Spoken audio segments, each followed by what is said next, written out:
Imagine, tu ouvres les yeux dans un labo high-tech.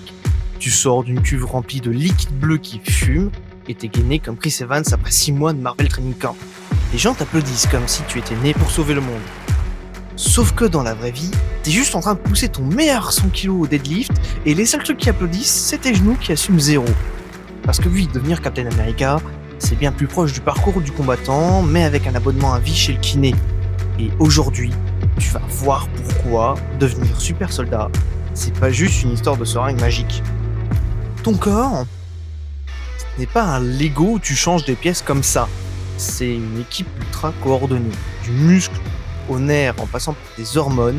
Si tu boostes un élément et pas les autres, ça va finir comme un moteur V12 monté sur une trotte. C'est hilarant les 2 premières secondes, mais ça l'est un petit peu moins après le premier virage. Tes muscles produisent leur énergie grâce aux mitochondries. Ce sont des mini-centrales qui transforment des nutriments plus de l'oxygène en puissance. Ce carburant, ça s'appelle de l'ATP. Plus tu t'entraînes, plus tes mitochondries se multiplient. Mais ça se fait pas en une nuit. Quant à tes tendons et tes os, ils sont encore plus lents à s'adapter. Car moins vascularisés, ils vont gonfler trop vite et ce sera signe d'une rupture ou d'une fracture. Derrière chaque mouvement, il y a ton système nerveux. C'est lui qui recrute les fibres, coordonne la force, la précision et la vitesse. Il t'apprend par répétition, d'où la mémoire musculaire, et les interfaces cerveau-machine pourraient un jour booster ça. Mais aujourd'hui, moins de 40 humains en ont une. Et c'est calibré au millimètre, parce que chaque cerveau est unique. Et si un jour ça se démocratisait, imagine un gamin de 12 piges qui pirate ton cerveau façon Cyberpunk 2077. Juste pour se faire danser la Macarena, ça serait un petit peu glauque. Comme je te le disais, chaque contraction musculaire brûle de l'ATP. Plus de puissance est égal à plus de consommation. Et là, on ne parle pas d'un petit encas en plus. Par exemple, Eddie Hall, le colosse britannique qui ressemblerait le plus selon moi à Super Soldat, avalait 10 000 calories par jour à son pic de performance en tant que strongman. Captain America, lui, n'est jamais montré en train de manger dans les films. Mais dans la vraie vie, il devrait engloutir l'équivalent de 10 assiettes de pâtes chaque jour. Maintenant, on transpose ça à une armée entière. Tu triples la ration, tu doubles l'eau, jusqu'à 7 litres par jour et par soldat. Résultat, ton camion de ravitaillement ressemble plus à un Deliveroo XXL qu'à un convoi militaire. Et ton bidas, lui, va passer sa vie entre le terrain et les toilettes portatives. Malgré tout, on aura quand même réussi à faire un truc qui ressemble au sérum. Si on y regarde de loin et en étant mob, on peut évoquer CRISPR-Cas9. C'est la paire de ciseaux de la génétique. Tu coupes, tu colles, tu modifies. On pourrait désactiver la myostatine, qui est le frein naturel à la croissance musculaire. Et avec ça, on pourrait créer des colosses. Sauf que les tendons se fragiliseraient, le métabolisme se déréglerait et les risques de mutation exploseraient. Modifier un gène, c'est comme éditer une ligne de code dans un programme de 3 milliards de lignes. Tu ne sais jamais quel bug tu déclenches et les chercheurs ont modifié un gène de rat et ont noté près de 1500 erreurs génétiques qui en ont découlé. Donc bon, si modifier un adulte reste dangereux, pourquoi pas modifier un embryon ? Ce serait carrément jouer à Dieu. Cependant, qui déciderait de ce que l'enfant devient ? Et si la modification était réversible, est-elle transmissible ? C'est pour ça que pour l'instant, la communauté scientifique garde les mains loin de la lignée germinale. Et à mon avis, c'est mieux comme ça. Si jamais touché au génome est hors jeu, il reste un plan B. Trafiquer la chimie du corps. Dans la vraie vie, ça s'appelle pas un sérum du super soldat, ça s'appelle le dopage. Et la facture, elle arrive toujours. Pendant la Seconde Guerre mondiale, les pilotes américains et allemands carburaient en amphétamine pour tenir 10 à 14 heures d'affilée. Ça marchait jusqu'au crash à cause du contre-coup. En 2002, 2 pilotes US, par exemple, sous stimulants, ont tué 4 alliés canadiens par erreur après 24 heures d'éveil. Quant à la cocaïne et l'éphédrine, c'est le même combat. On gagne quelques pourcents de perf en plus contre un ticket pour la relétrise cardiaque. Au niveau sport, on peut évoquer aussi Ben Johnson, au 100 mètres de 1988. Et le problème qu'il y a avec cette année, c'est qu'hormis le fait qu'il ait fracassé absolument tout le monde, et qu'il ait explosé son propre record du monde érigé en 87 à 4 centièmes près, eh bien c'est qu'il était contrôlé positif au stanozolol, qui est un stéroïde anabolisant. Donc parmi tout ça, on a un record du monde qui a tenu 3 jours, une perte de cheveux et une carrière flinguée.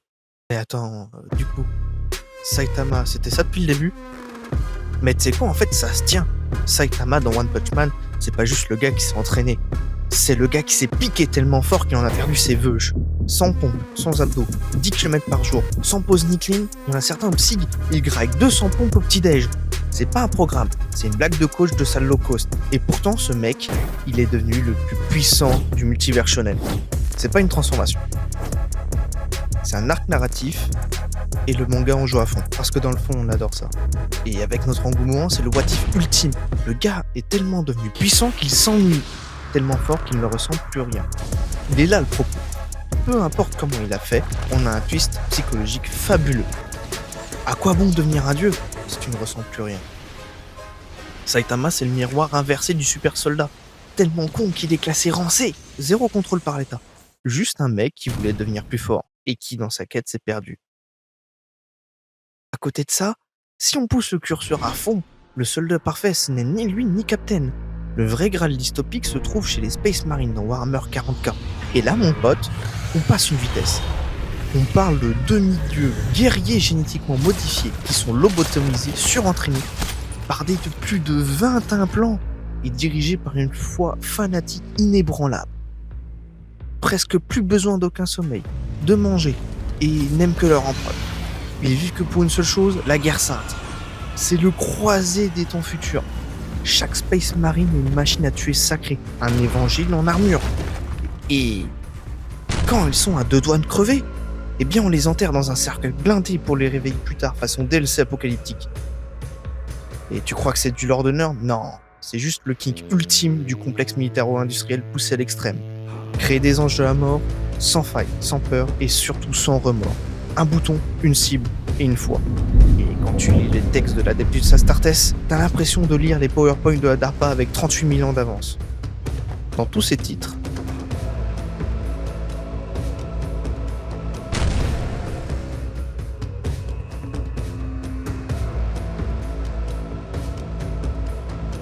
le thème est constant. Dès qu'on essaye de dépasser l'humain, on se met à détester ce qu'on crée. Les surhommes ne sont pas des idoles, ce sont des miroirs déformés de nos fantasmes. Et plus ils sont puissants, plus ils nous dérangent. Pourquoi Homelander fait flipper? Parce qu'il est invincible et instable. Pourquoi Wolverine est torturé? Parce qu'on lui a tout pris pour le rendre invincible. Pourquoi les X-Men sont rejetés? Parce qu'ils incarnent l'évolution suivante, la peur de l'inconnu.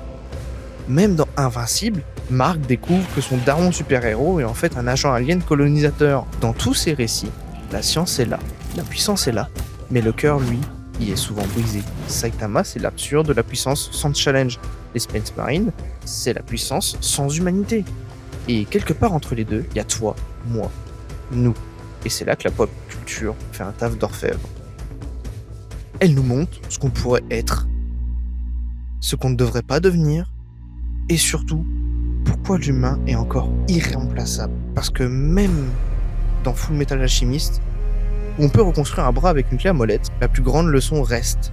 L'humain, ce n'est pas ce qu'il porte, c'est qu'il sacrifie.